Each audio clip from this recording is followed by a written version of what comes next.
আসসালামু আলাইকুম, what is up everyone. So আমি দিনেও ক্যাম্পাসে আসছিলাম, রাত্রে আবার আসছি, টেস্টে ওয়েট করতেছি কাজ আমার একটা ফ্রেন্ড ইনজিওর হয়েছে ব্যাডমিন্টন খেলতে যেয়ে, এবং ওকে ডাক্তার দেখানো হয়েছে এবং প্রেসক্রাইব করানো হয়েছে এবং ওকে নিয়ে এখন টেস্টে আসা হইতেছে। যখন আমি ওয়েট করতেছি তখন আপনাদেরকে টেস্টের ভিডিও একটু দেখাইতেছি।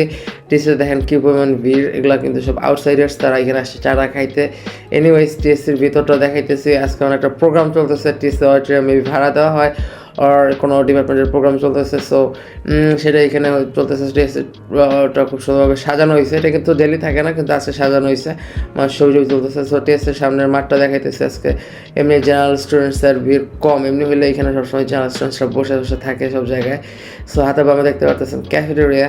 আচ্ছা, ক্যাফেটেরিয়ার টাইমিংটা আপনাদের জেনে নিতে হবে যে কখন রাইস পাওয়া যায়, কখন চাটা পাওয়া যায়, এটা টাইমিং আছে। তারপর হচ্ছে আমি যে আসলে মেনলি ওয়াশরুমে যেতেছিলাম, তো যেতে যেতে আপনাদেরকে দেখাইতেছি যে ভিউজ। ল্যাংরা জাওয়াতকে নিয়ে আসছি। কোন হল এটা?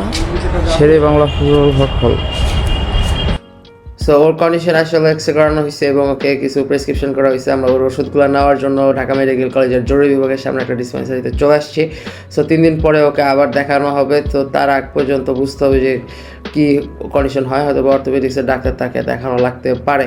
সো তাকে নিয়ে আজকে বাসায় মুভ করা যাবে না, তার কালকে কাজ আছে, সেই জন্য তাকে হলে উঠায় দেওয়া হইলো শেরেবাংলাকে ফজলুল হক হল। ওর অ্যালটমেন্ট নাই, মেইন মানে হচ্ছে সে আবাসিক না, সে অনাবাসিক, সে বাসার থেকে ভার্সিটি করে। সো যে ফ্রেন্ডের সাথে ও থাকবে সে ফ্রেন্ডের জন্য ওয়েট করা হইতেছে, ও গেস্ট রুমে বসে রেস্ট নিচ্ছে। সো মিনওয়াইল আমি আপনাদেরকে শহীদুল্লাহ হলের পুকুর পাড় এবং আশপাশের এলাকাটা একটু দেখানোর ট্রাই করতেছি। সো আমি আসলে একটা শপ খুঁজতেছিলাম কারণ আমার এক কাপ চা খাইতে হবে। সো সেই কারণে যেতেছি। তো এখান থেকে এক কাপ চা খেয়ে নিলাম। তো এখন সিদ্ধান্ত হলো যে আমরা যেহেতু ক্যাম্পাস আইসেই পড়ছি, সো দুটা ম্যাচ খেলবো ব্যাডমিন্টন। সো ব্যাডমিন্টন কোর্টে এসে দুটা ম্যাচ খেললাম। সো আমাদের কোর্টটা হচ্ছে অপরাজয় বাংলার সামনে, আমাদের গ্রুপের কয়েকটা কোর্ট আছে। সো এই কোর্টেই খেলা হয়। সো বাল্ব চেঞ্জ করছি কয়েকটা। সো মিনওয়াইল আশেপাশে কোথাও থেকে স্লোগানের শব্দ আসতেছিল।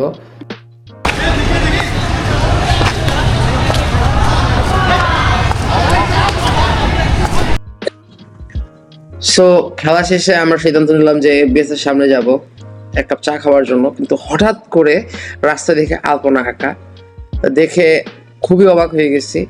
সো মার্কেটিং ডিপার্টমেন্ট, ব্যবসা অনুষদের, তারা এই আলপনাটা আঁকতেছে, খুব সুন্দর লাগতেছে। তাদেরকে ধন্যবাদ এত সুন্দর একটা আলপনা আঁকার জন্য।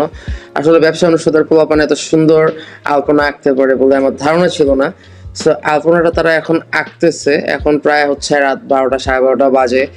সো এই সময় আলপনার কাজ এখনো চলতেছে। আপনারা দেখতে পারবেন যে রঙের বালতি, এবং তারা খুব সুন্দরভাবে, ছোট ভাইরা এবং আমার পরিচিত অনেক আমার ব্যাচের পোলাপানও দেখতেছে যে হচ্ছে আলপনা আঁকতেছে। তাদের কাছে এটা জিজ্ঞেস করা হয়নি যে কিসের উপলক্ষে, বা আমার মনে নাই আসলে এখন, কিন্তু তারা হচ্ছে খুব সুন্দর আলপনা আঁকছে।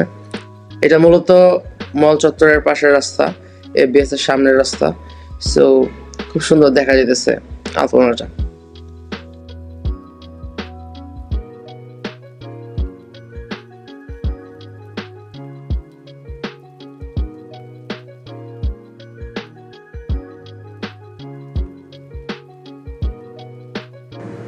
সো এফবিএস এর ভিতরে লাইটিং করা হয়েছে, দেখতে পারতেছেন।